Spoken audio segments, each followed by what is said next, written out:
Okay, right. Michelle, we did not see you fight for your life in the game last night as you've done in the past. Ah, Is that because I you actually know. had no idea you were even on the chopping block?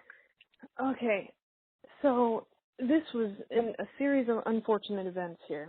The merge happened, and of course, when the boats came in, I noticed Michaela was gone. I was like, huh, that's curious. And so at the first chance I got, Jay and I talked, and he said, Michelle, I had to get rid of her. She was throwing you under the bus. She was telling Brett and Sunday that you were controlling the game, that you were strategizing with everybody, and all of this. And he said, so they've probably got their eye on you and are a little suspicious. So Will and I think that you should just lay low and not strategize with anybody for this first boat, kind of prove them wrong, and then come out swinging. And in my head at the time, I was, of course, sleep deprived and food deprived, and I thought, that sounds good. It sounds logical. I'll do it. Against my better judgment, against my gut. My gut was saying, no, do your thing. Like, rally the troops against Chris like you're planning on and, move forward. And so I had this a little bit of a struggle inside, but my brain said, no, Michelle, just trust your alliance. There's plenty of votes. Chill for this one. Just relax. And I Mm-hmm. honestly didn't strategize at that point. I had already strategized before they told me that. I had already made inroads with Jessica and Ken and had some other things in the works. But at that point, I just went silent. And Right. silence is death in this game. Because this is a game where if you're not strategizing with me, I assume you're strategizing with somebody else. Mm-hmm. Even though that wasn't true in my case, I honestly wasn't strategizing with anybody, but they didn't know that. So I think when my name came up as a possibility, the first thought was in each person's mind, well, yeah, she hasn't really talked to me today or yesterday. She must be aligned somewhere else. And then secondly, we're pretty dang sure she doesn't have an idol. This is a safe bet.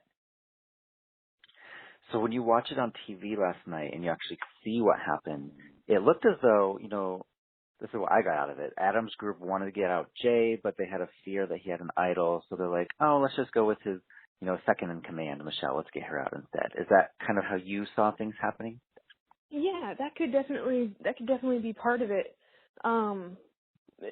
That makes sense. And I think there was a couple things that played into it because, as you saw, Taylor kind of made himself a target as well by eating all the food. And Oh, so geez, I yeah. think there were multiple reasons that sites started to aim over at our group. And I happened to be the one it fell on. It seems that the millennials are very eager to turn on each other. Well, the Gen Xers are more willing to kind of, stick together, kind of stay in the background. Is that part of this generational divide, or was that just more a process of because, all the tribes were divided, and that's just kind of how it happened? Well, so interestingly, actually, I think it's slightly different. I think the millennials liked each other more than the Gen Xers liked each other. But and there's definitely rifts in the Gen Xers that I doubt will be repaired. But I think what we're seeing is the stereotype is playing out of millennials being impulsive. And so instead of making a strategic move, they made a personal move. They made an impulsive, oh, you're trying to get me? Well, then I'm trying to get you. Rather than Right. looking at the whole thing and saying, no, okay, that's fine. But we're going to do what's best for our alliance right now. Watching it on TV last night, I was very shocked Adam did not play his idol. He must have known 100% going in there that he had the votes. Yeah. In fact, I think people might wonder, like, did you see Adam scrambling around? Didn't that scare you? And honestly, no. It didn't scare me. What scared me was when he stopped scrambling. because then I realized, he thinks he's safe. I wonder why he thinks he's safe. I wonder who has promised him stuff enough to suffice, and that's why he's sitting down on the ground laughing now, instead of running around scared and, trying to pull strings and make alliances and stuff. That's when I became worried. But I had already told myself I wasn't going to strategize, I wasn't going to do stuff, and I told myself, hey, there's 13 people, hopefully it just didn't fall on you. It seems that everyone out there has hidden immunity idols or secret advantages. Did you ever go out searching for anything, or did you? Oh yeah. Was that just not shown on TV? I mean, something they wouldn't be able to show everybody Everything searching. Yeah. They just can't. If they tried to show everybody searching, this might as well be called, dig through the sand, not survival. It's not, it's everybody is searching, everybody's digging, everybody's climbing trees, everybody is, doing that, looking under rocks. That's constant. I honestly don't think it's a thing anymore. In early seasons, it might have put a target on your back to be looking for an idol. In these seasons, you better be looking for an idol. Did the merge ruin your game? Do you think you would have, let's say, the merge didn't happen and maybe your tribe lost and you four went to tribal council, it was you and David and Chris and Zeke. Do you think you would have gone home then, or would you have been able to save yourself?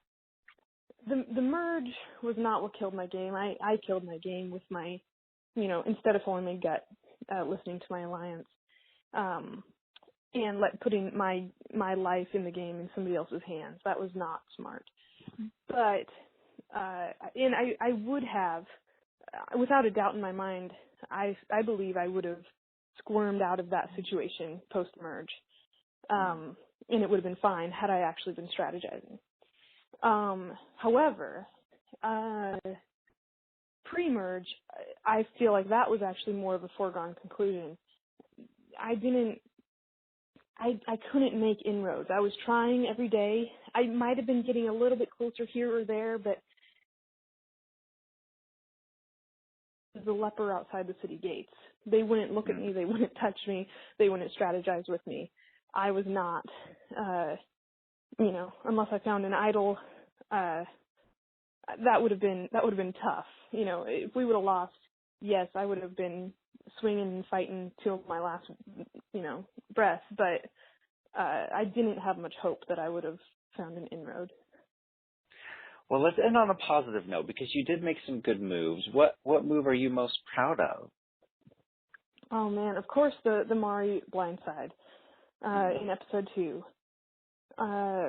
It was really cool to see how much of a shift I could create in such little time.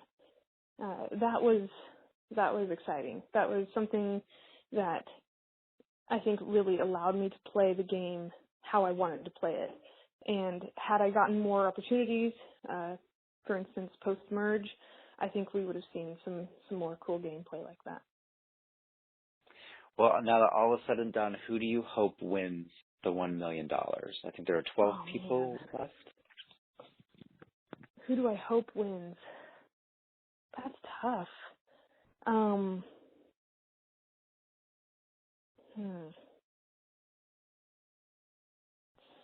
Okay, do you want me to that's so tough. Maybe let's say who would you, like if you were on the jury, who would you vote for? Okay. Well, I'll tell you this. My vote will go for the person who is playing the game the best strategically. My vote isn't going to go for just simply the nicest person or the person I want to hang out with the most. My vote's going to go with the person who was strategically the best player, who used relationships to their own advantage. Okay, I like that. I think the fans like that too. I think fans appreciate when people, take the whole game into effect and say, this person played the best game, so I'm going to give them the money. Yeah. Well, Michelle, it was great talking to you today. We will maybe see you at the reunion show. Yeah, sounds good. Okay, bye-bye. Sounds good. Thanks.